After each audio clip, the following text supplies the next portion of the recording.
অভিজ্ঞানকে কোর্টে হারিয়ে জেলে বন্দি করে কম্পাস। বিস্তারিত জানতে সম্পূর্ণ ভিডিও লাইক দিয়ে দেখতে থাকুন। মনা বিহানের সামনে কম্পাসকে খারাপ প্রমাণ করলে বিহান মনার প্রতি দুর্বল হয়ে পড়ে। এমনকি রাতের বেলা মনাকে বাড়ি পৌঁছে দিতে যায় বিহান।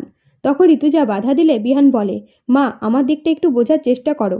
এদিকে বিহান কম্পাসকে অবিশ্বাস করলে কম্পাস সকাল সকাল জামা কাপড় গুছিয়ে বাবা মাকে নিয়ে বিহানদের বাড়ি ছেড়ে চলে যাওয়ার সিদ্ধান্ত নেয়।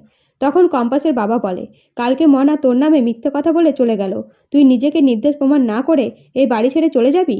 তখন কম্পাস বলে, এই বাড়ি থেকে আমি নিজেকে নির্দোষ প্রমাণ করতে পারবো না। আমার বিরুদ্ধে পরিকল্পনা মনা ম্যাডাম একা করেনি, অন্য কেউ এই কাজটা করেছে। আমার সাথে বিহান স্যারের বিয়ে দিয়ে এই বাড়ির ক্ষতি করতে চেয়েছিল। তৎক্ষণাৎ ঋতুজা এসে বলে, ঠিক বলেছিস কম্পাস, আমিও এটাই ভাবছিলাম।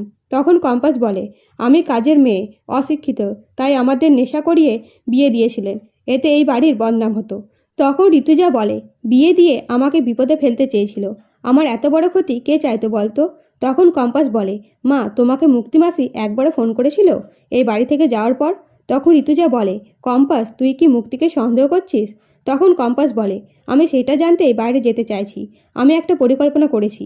এই বলে ঋতুজাকে পরিকল্পনা বুঝিয়ে আদালতে যেয়ে উপস্থিত হয় কম্পাস। এবং আদালতে কেস চলার সময় অভিজ্ঞান যেই বলে, আমি নিজের কেস নিজে লড়তে চাই, তখন কম্পাস বলে, আমি জানতাম তুমি এটাই করবে, তার জন্য আমি আগে থেকেই তৈরি হয়ে এসেছি। এরপর অভিজ্ঞান নিজের হয়ে কতগুলো প্রমাণ দেখায় কোর্টে আর বলে, আমি নিষিদ্ধ কোনো কাজ করিনি, তার প্রমাণ আমি দিয়েছি, তাই আমি নিজের জামিন চাইছি। তখন কম্পাস নিষিদ্ধ কেমিক্যালের ভিডিও কোর্টে দেখায়, যে ভিডিওগুলো জিত করেছিল। এর ফলে জাজ অভিজ্ঞানকে দোষী ঘোষণা করে 10 বছরের জেলে বন্দি করতে বলে। এদিকে মুক্তি মনার সাথে মিলে বিহানের সাথে দেখা করে কম্পাসের বিরুদ্ধে প্রমাণ দেখায় বিহানকে। তো বন্ধুরা, নতুন নতুন আপডেট পেতে পাশে থাকবেন। ধন্যবাদ।